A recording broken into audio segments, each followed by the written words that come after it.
વડોદરાના એન્જિનિયરની કતારમાં ધરપકડ કરવામાં આવી છે। 80 દિવસથી એન્જિનિયર અમિત ગુપ્તાને એક અંધારી કોટડીમાં બંધ રાખવામાં આવ્યો છે। પત્ની અને બાળકો સાથે મળવા પણ દેવા નથી રહ્યા। તેવામાં પરિવારજનોએ વડાપ્રધાન કાર્યાલય સુધી મદદની ગુહાર લગાવી છે।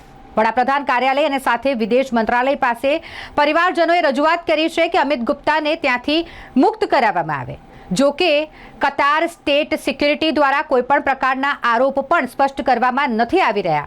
તેવામાં વડોદરાના યુવા સાંસદ ડોક્ટર હેમાંગ જોશીએ પણ પ્રતિક્રિયા આપી છે। આ મામલાને લઈને તેમણે જણાવ્યું કે પરિવારજનોની જે મદદ માટેની ગુહાર છે તે સાંભળી છે અને તેઓ સતત વિદેશ મંત્રાલયના સંપર્કમાં છે।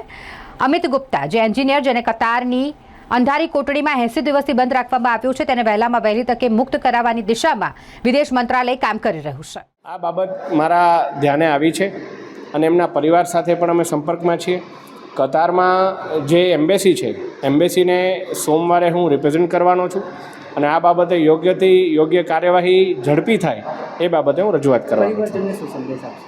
પરિવારને હું એટલો સંદેશ આપીશ કે જે કોઈ પણ એમની સાથે કોઈ ગેરન્યાયિક થતું હોય, કોઈ કાયદાને વિરુદ્ધ કશું થતું હશે તો એ બાબતને આપણે સ્ટ્રોંગલી ઉઠાવીશું।